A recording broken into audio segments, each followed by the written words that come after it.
भावयोगी संत हमारे सद्गुरुदेव जब इसकी शरण में आए तो वास्तव में जाना कि सुखद जीवन क्या होता है और सुखद जीवन कैसे हम अपना बनाए, जो कभी दुख में नहीं बदले।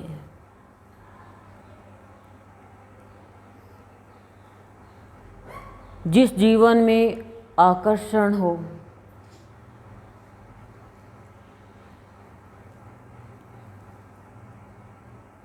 ये सद्गुरुदेव के सदुपदेश से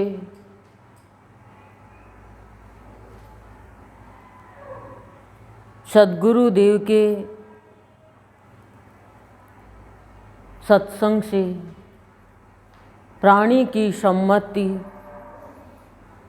शुद्ध होती है, स्वभाव में परिवर्तन आता है, तो जीवन सुखद होता है। मनुष्य के पास हम देखते हैं कि इतना बड़ा संसार है, इनमें वास्तव में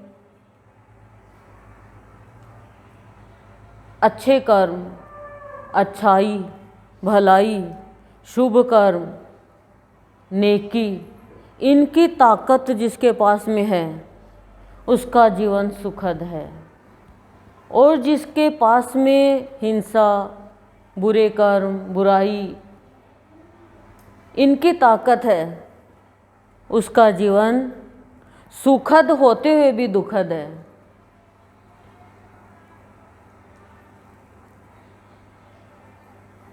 बाहरी पूजा पाठ, व्रत, उपवास बहुत करते, लेकिन स्वभाव परिवर्तन जब तक नहीं होगा तब तक हम लड़ाई झगड़ा तेरा मेरा करते रहेंगे। मैंने आपको बताया कि एक पति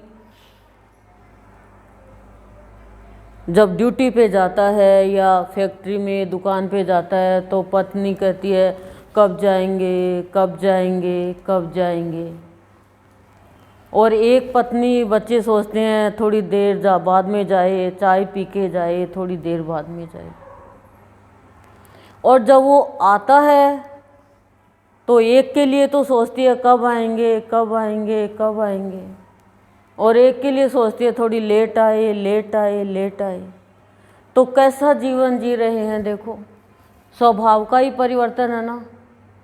कब जाएंगे कब जाएंगे कब जाएंगे, किसके लिए पूछते हैं? जो घर में व्यवहार खराब करता है। और किसके लिए कहते हैं रुक जाए? जो अच्छा करता है। सबसे पहले तो परिवार में ही जीना सिखाते हैं। सब्जी में नमक ज़्यादा डल गया, दिमाग खराब हो रहा है तेरा, गृहस्थी में मन नहीं लग रहा। अरे नमक ही तो कम डाला है या ज़्यादा डाला है, कौन से हीरे मोती डाल दिए? भैया तू भी तो कभी न कभी गलती कर देता है। दुकान हो, फैक्ट्री हो, ड्यूटी हो, क्या तुम सर्वगुण संपन्न हो? स्वभाव परिवर्तन होता है सत्संग में आके, तो वो कहता है कोई बात नहीं नमक ज़्यादा डाला है तो। एक भाई बहुत घर में लड़ाई झगड़ा कलह करता था, किसी को वैल्यू नहीं देता था। जब सत्संग में जाने लगा तो स्वभाव बदल गया, और स्वभाव बदल गया तो खुद ही शांत रहने लग गया, खुद को भी आनंद आने लग गया, और पता चला सुखद जीवन क्या है।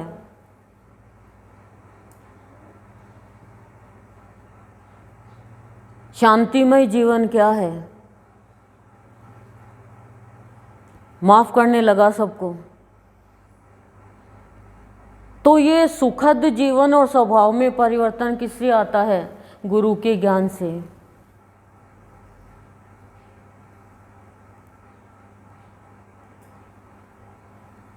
वास्तविक ज्ञान से। जब ज्ञान नहीं है तो बच्चे को कहेंगे आया भूत, आया भूत, आया भूत, और बच्चे सोचे आया अंधेरा होते ही भूत आ गया और रोशनी होते ही भूत गया। अब बच्चे को तो पता नहीं, बच्चे तो डर गया, अंधेरा हो गया और भूत आ गया। लेकिन जब बच्चा बड़ा हो गया तो कहता मम्मा आप मेरे को डराते थे, आया भूत, आया भूत, भूत तो कहीं है ही नहीं। एक बच्चे को एक माँ डराती, आया साधु बाबा, आया साधु बाबा, तो अब वो मेले में गई तो कोई साधु बाबा भी आए हुए होंगे और वो उसको आदत, आया साधु बाबा, साधु बाबा, सोचिए हमारी यही हालत बच्चों को हमारा नाम लेके डराया जाता है पकड़ के ले जाएगा वास्तविक ज्ञान नहीं है हमें तो हम डर जाते हैं। जब वास्तव में ज्ञान हो जाएगा कि अंधेरा कोई भूत नहीं है, लेकिन ये परिपाटी चली आती है, वो अपने बच्चों को डराते हैं, वो अपने बच्चों को डराते हैं, वो अपने बच्चों को डराते हैं, और डर के कारण ही हम इतने पूजा पाठ व्रत उपवास करते हैं, लेकिन जीवन सुखद नहीं होता है। सुखद होता है शुभ कर्म से। तो स्वभाव में परिवर्तन आ गया उस भाई के। क्या आया? पत्नी ने खाना बनाया, लड़ाई झगड़ा तो होता ही था। उस दिन सुबह ही लड़ाई करके गया था तो नमक और भी ज़्यादा डल गया। सुबह नमक ज़्यादा डला ही था, लड़ाई झगड़ा करके गया, लेकिन उसी दिन सत्संग में चला गया वो, फिर नमक ज़्यादा डल गया और कहा बहुत स्वाद सब्जी बनाई, बहुत स्वाद सब्जी बनाई, नमक से खारी। सोची सुबह तो नमक डाला नहीं, अब भी नहीं डालूंगी तो गड़बड़ हो जाएगी, तो चक्की तो थी नहीं, दोबारा ठोक दिया और भी डर के कारण काम बिगड़ गया। लेकिन जब उसने खाई सब्जी पत्नी ने तो कहा कि इनमें इतना परिवर्तन, रोने लग गई वो कि आज डांटा नहीं। तो कर्म खराब कर देते हैं हम, सत्संग से ये परिवर्तन होता है। देखो सत्संग से परिवर्तन आ गया उस व्यक्ति में, और फिर पास में बैठने लग गए, चाय पीने लग गए और मन की बात करने लग गए। डरने क्रोधी व्यक्ति से कोई अपने मन की बात नहीं करेगा। ये देख लो आप, हम किसी के घर में गए तो वो रिश्तेदार हमारा आए घर पे, तो गए हुए थे, बच्चे भी गए हुए थे, तो आते वो हाँ भाई सब अपने अपने कमरे में चले जाइए, छुप जाइए, रजाई में घुस जाइए, वो महाराज जी पधार रहे हैं तो उनका गुस्सा आ रहा, तो वो भी शांत हो गया कि देख ये छोटा बच्चा और कैसे गुस्सा शांत कर देता है। सत्संग में आके ये सुखद जीवन होता है। सबको आता है ऐसा नहीं है, गाय बन जाता है प्राणी, इतना अच्छा जीवन होता है। चेहरे पे आकर्षण आता है उस प्राणी के जो सदा शांति में रहता है और जीवन में पाप कर्म से बच जाता है। आपने देखा होगा परशुराम जी का संवाद, अच्छा लग रहा है आपको? श्री राम देखो कितने शांत, तो वो श्री राम है। और संत को देखो, एक नाव में कुछ बच्चे बैठे, उसमें एक संत भी बैठ गया। तो उस बच्चे क्या कि बदमाश थे, तो वो बत्ती की करके या तीली करके उसके कान में घुसाए संत के। तो नाव चलाने वाले ने कहा कि इनको नीचे उतार दूं आपको, तो बोले नहीं, इनको नीचे उतारने से क्या होगा, किसी और को सताएंगे, ये बदलना है तो इनका स्वभाव बदलो। जब तक प्राणी अपने स्वभाव को नहीं जानता तब तक वो भ्रम में जीता है कि मैं ऐसा कर दूंगा, मैं वैसा कर दूंगा, ये कर दूंगा। जब वास्तव में अपने स्वभाव में आ जाएगा, वो किसी पे भी क्रोध नहीं करेगा, किसी को डराएगा नहीं, सबको प्यार देगा, सबको आदर देगा। तभी संत हमारे लिए आदरणीय है, इनका व्यक्तित्व वंदनीय है, पूजनीय है। क्यों है? क्योंकि इनसे कोई लड़ाई भी करने आए, इनकी बुराई करे, इनकी निंदा करे, तो भी माफ़ करते हैं। इतनी बड़ी शक्ति होनी चाहिए हर मनुष्य के अंदर कि वो माफ़ करता चले सबको, तभी वो भगवान तक पहुंच सकता है। नहीं तो हम जो बाहर के कर्म कांड कर रहे हैं उसमें क्या है, आज तो मैंने व्रत किया, आज तूने मेरे को काली चाय पिला दी, तू जानबूझ के पिलाई है तूने। अरे भैया दूध नहीं है घर पे, लेकिन गुस्सा कर दिया, गुस्सा कर दिया तो क्या व्रत किया। व्रत करना है आपको करवा चौथ का, तो ये करो आप कि करूं तो अच्छे काम करूं, और आप तो खाओ पियो, चूरमा खाओ, हलवा खाओ, ये खाओ वो खाओ। व्रत करो तो ये करो कि आज के बाद मैं किसी पे भी क्रोध नहीं करूंगी, क्रोध तो रोंद डालता है शांति को। व्रत करो तो ये करो कि आज से मैं किसी से भी ईर्ष्या नहीं करूंगी। व्रत करो तो ये करो, प्रतिज्ञा करो तो ये करो कि आज से मैं मेरा जीवन बदल के रहूंगी।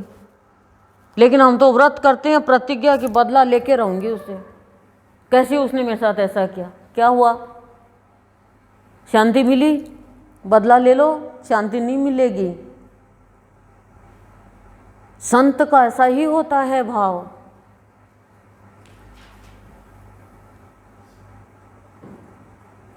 संत हमें अच्छे कर्म, नेकी के कर्म, शुभ कर्म की वसीयत देते हैं। हर पिता को चाहिए कि हम अपने बच्चों के लिए शुभ कर्म की वसीयत छोड़ के जाएं विरासत में। हम तो इतना धन छोड़ के जाएं, मेरा बेटा भी, मेरा पोता भी, मेरा ये भी, मेरा वो, और भात के लिए भी जमा कर देते हैं। ठीक है, छोड़ के जाओ, जाना भी चाहिए छोड़ के, लेकिन उससे क्या होगा, पीछे से लड़ाई करते हैं, झगड़ा करते हैं, और उनके लिखा ही नहीं है कि मैं करके जाऊंगा, वसीयत लिख के जाऊंगा, और वसीयत से पहले ही लुढ़क गए। तो गुरु जो है ना वो हमें वसीयत देते हैं भाव की, भक्ति की, आनंद की, शांति की, तब हमारे स्वभाव में परिवर्तन आता है। अच्छी नसीहत गुरु बहुत देता है प्राणी को अपनी अमृतवाणी के द्वारा। सत्संग करना सबसे बड़ा पुण्य कर्म है, और करवाना उससे भी बड़ा पुण्य कर्म है, क्योंकि जो करवा रहे हैं उसी के वसीयत में लिखा जाएगा सत्संग है वो। पैसों की वसीयत अच्छी बात है, लेकिन देखो आपने वो बागवान फिल्म देखी, वसीयत उसमें लिखी, क्या हालत हो गई,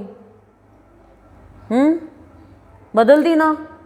तो शुभ कर्म होंगे तो वसीयत आपकी आप खुद बदलो, ये भी तो एक वसीयत ही है, भगवान ने दी है विरासत में।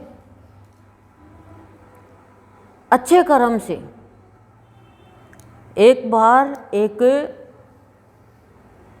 गांव के लोग तीर्थ करने के लिए जा रहे थे।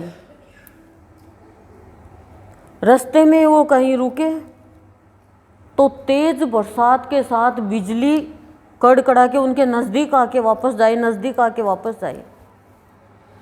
सब डर गए कि ये क्या हो गया, ये बिजली तो किसी न किसी पे गिरेगी, कोई पापी है हमारे ग्रुप में, अधर्मी है कोई। तो किसी बुद्धिमान ने प्लान बनाया कि यहाँ से वहाँ की दूरी पे सब हाथ लगा के आओ, जो भी पापी है उसके ऊपर वो बिजली गिर जाएगी, बाकी सब बच जाएंगे। देखो मनुष्य की बुद्धि, कम से कम भी 25-30 लोग होंगे, वो एक एक करके सब हाथ लगाने गए। एक बहुत ही बुजुर्ग बूढ़ा, वो बेचारा नहीं गया, मेरे से नहीं चला जाता। अब सब उसको पीछे करे कि हम तो सब लगाए, हमारे ऊपर तो बिजली गिरी नहीं, अब तू एक अकेला बचा है तो तू हाथ लगा के आ, नहीं तो तेरे कारण हम सब मर जाएंगे। वो सत्संग करता था, उसको अपने भगवान पे विश्वास भी था कि मैंने तो जिंदगी में कभी पाप कर्म नहीं किए, मेरे पास तो अच्छे कर्मों की और विरासत है, मैंने तो इतनी भक्ति करी, लेकिन आज ये क्या हो रहा है। वो हाथ लगाने के लिए गया, जिस जो स्थान तय किया वहाँ पे, वो वहाँ पहुँचा और सबके ऊपर बिजली गिर गई। इतने पापी थे देखो, वो एक पुण्यात्मा था, उस एक के कारण वो बच जाते। तो सत्संग जो है वो पुण्य, सबसे बड़ा पुण्य है, क्योंकि सत्संग से हमारे बुरे कर्म है वो जलते हैं। आपने सबने तो पढ़ा ना, सुना, एक घड़ी आधी घड़ी, पूरा करो।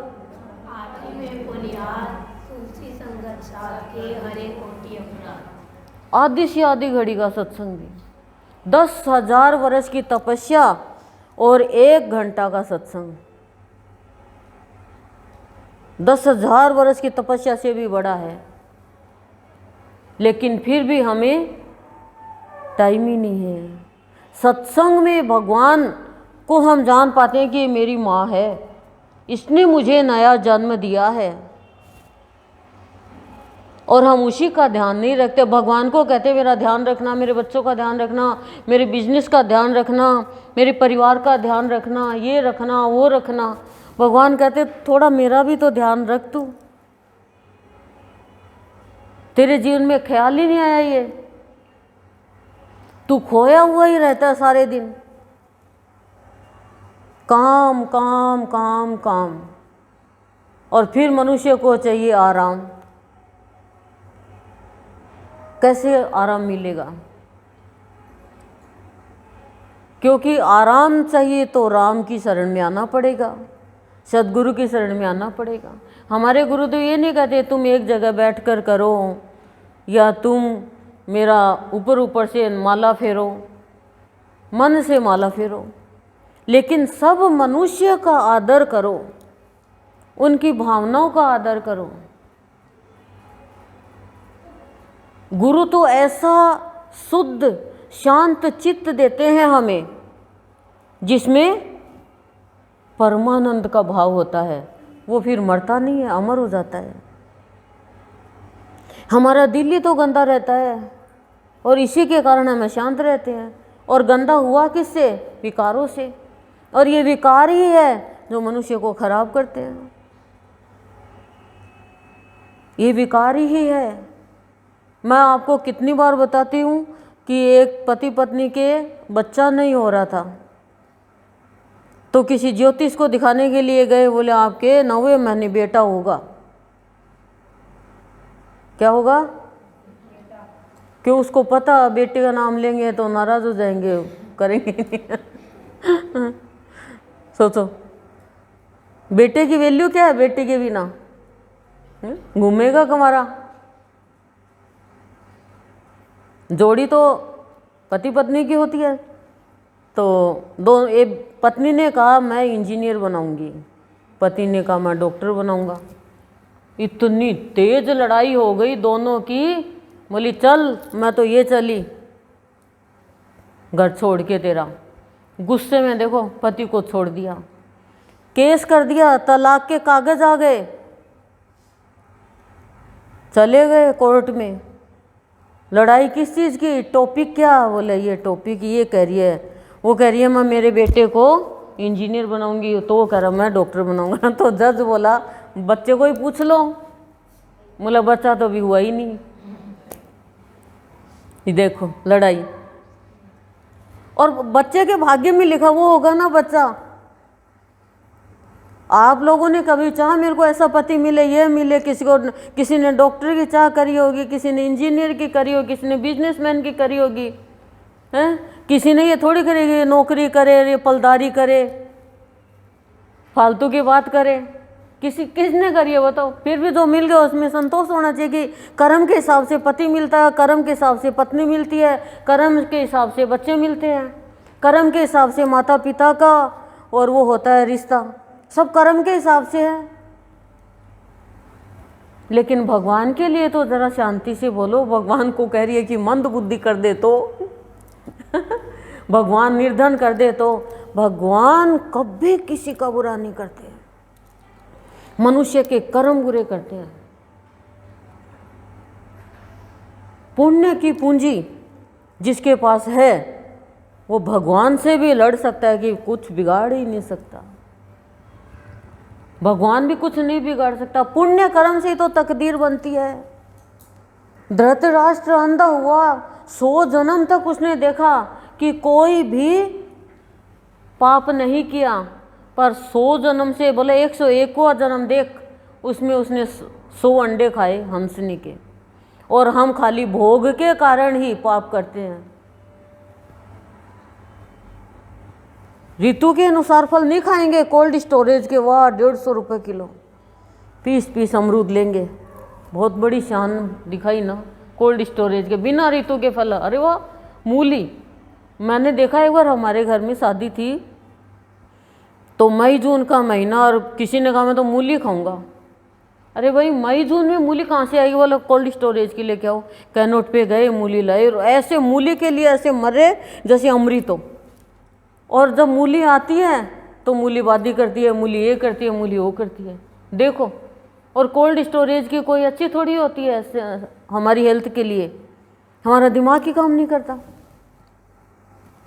तो हमारे स्वभाव में परिवर्तन आ जाएगा तो क्या खाना है, क्या पीना है, कैसे रहना है, कैसे जीना है, कैसे व्यवहार करना है, ये सब हमें पता चल जाता है। पर पुण्य कर्म की पूंजी जिसके पास में है, उसे गुरु है, वो अपनी भक्ति की वसीयत दे देते हैं। बाबा ने गुरुदेव को अपनी वसीयत दे दी, सारी अपनी वसीयत गुरु के नाम लिख दी। गुरुदेव अपनी वसीयत अपने भक्तों के नाम, क्या करें हम? देखना तो पड़ेगा ना किसके नाम वसीयत लिखे।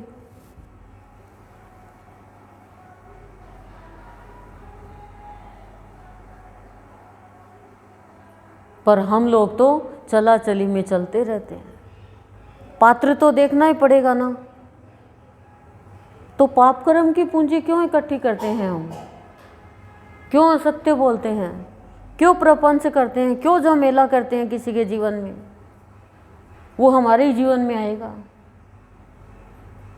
और हमें भी पता नहीं था, हम भी गुरुदेव की कृपा से ही समझ पाए इन सब बातों को, कि स्वभाव में जब परिवर्तन आएगा तो हमारा जीवन वंदनीय बन जाएगा, भगवान के योग्य बन जाएगा। लेकिन जो हमारे गुरुदेव करें उसके मुताबिक हम अपना जीवन व्यतीत करें। दूसरों में अवगुण देखने के बजाय हम अपने में कमी देखें।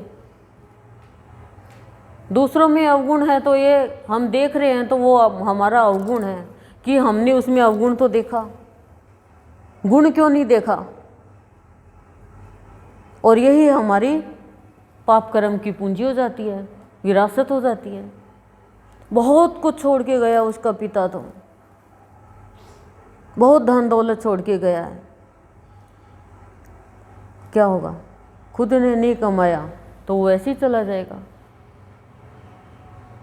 लेकिन जो पिता अच्छे कर्म की पूंजी छोड़ के जाता है, उसके बच्चे भी बहुत सुखद जीवन व्यतीत करते हैं। और बच्चे भी जब पिता के पद चिन्हों पे चलते हैं, धर्म के रास्ते पे, तो उनके बच्चे बहुत सुखद जीवन व्यतीत करते हैं। एक पिता दान धर्म पुण्य खूब करता, सत्संग में भी जाता, वो चला गया, घर में खूब शांति, बच्चे भी वही कर रहे हैं। तो ये पूछा किसी ने कि भाई आपके घर में इतनी शांति कैसे है? कि हम अपने पिता के पद चिन्हों पे चल रहे हैं। वो जो जिस समय जो काम करते हैं वो ही सारा करते हैं। विरासत में क्या दिया पिता ने? पुण्य कर्म। और हम लोग देख ही नहीं पाते हैं कि हम विरासत में देने के लिए बस हमारे पास तो बाहर की पूंजी चाहिए। उसके तकदीर में बाहर की पूंजी लिखी है तो आ जाएगी, नहीं तो ऐसी बीमारी में हानि में कैसे भी चली जाएगी।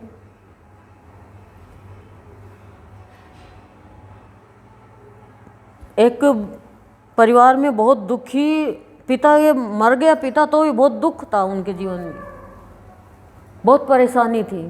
लेकिन कुछ समय के बाद में वो खूब मतलब सुखी हो गए और खुश रहने लगे। गांव वालों ने पूछा कि ऐसा क्या किया तुमने? तेरे पिता तो कुछ छोड़ के ही नहीं गए, पाप की कमाई छोड़ के गए बोले विरासत में। तो कहा हाँ, लेकिन हमने, पिता ने तो छोड़ा, लेकिन पिता के भी शुभ कर्म हो गए और हमने खूब धर्म, खूब पुण्य, खूब अच्छे अच्छे काम किए, नेकी के, तो आज हमारे कमाई बेशुमार हो रही है। पुण्य कर्मों के फल से लक्ष्मी आती है और पाप कर्म के फल से लक्ष्मी जाती है। इसलिए हम मनुष्य हैं, हमें सोचना चाहिए कि ये इतना ही जीवन नहीं है कि आहार निद्रा मतलब और बच्चे पैदा करना, कमाना, पढ़ाई करना और गृहस्थी चलाना और स्वाहा। उल्लू जो होता है ना, वो सोचता प्रकृति में सब जगह अंधेरा ही अंधेरा है, कोई मनुष्य है ही नहीं, कोई पक्षी है ही नहीं। क्योंकि उल्लू जब दिन में देखता है, रात में देखता है तो उसको तो कुछ नहीं दिखता, सुनसान। लेकिन ये तो नहीं है ना, ऐसा तो है क्या? ऐसा तो नहीं है, उसको पता ही नहीं उजाले का। तो ऐसे हमारा जीवन है, हमें पता ही नहीं कि जीवन सुखद कैसे होगा। सत्संग में आके पता चलता है कि जीवन सुखद कैसे होगा। तो दुख भी मनुष्य के कर्मों के कारण है, सुख भी मनुष्य के कर्मों के कारण है। कितना ही पढ़ लो, नौकरी लगनी है तो लगेगी, जो बनना है वो बनोगे। और आपको बनना डॉक्टर, आप इंजीनियर की पढ़ाई कर रहे हो तो आप क्लियर कर भी लोगे तो नहीं बन पाओगे, सिलेक्शन नहीं होगा। तो खुश रहना आना चाहिए, स्वभाव में परिवर्तन होना चाहिए। स्वभाव में परिवर्तन क्या है? किसी का भी अनादर नहीं करना, किसी को के धर्म को छोटा नहीं बताना, किसी को देख के मुंह नहीं बनाना, किसी के साथ दुर्व्यवहार नहीं करना, हिंसा नहीं करना, हो भी जाए तो पश्चाताप करना। जब सच्चा ज्ञान होगा तब स्वभाव में परिवर्तन आएगा और सच्चे ज्ञान से भवसागर पार करेगा। इस बात का आप ध्यान रखना। भूमि अच्छी है, बीज डालोगे पनपेगा, बीज अंकुरित होगा। और सच्चा ज्ञान है तो भवसागर पार करोगे। ज्ञान ही सच्चा नहीं है, रस्सी को सांप बता दोगे, सांप को रस्सी बता दोगे, भ्रम में पड़े रहोगे तो फिर कैसे मुक्ति होगी? तो पालनकर्ता को जानते हुए, सत्संग करते हुए स्वभाव में परिवर्तन लाए। सत्संग में आते आते स्वभाव में परिवर्तन आ जाएगा और जैसे ही परिवर्तन आएगा आपको ऐसा लगेगा ये जीवन ही स्वर्ग है, ये जीवन ही भगवान का निवास स्थान है। कंट्रोल करना है हमें अपने ऊपर, नियंत्रण करना अपनी इंद्रियों पे। ओम शांति ही शांति ही शांति ही प्रशांति।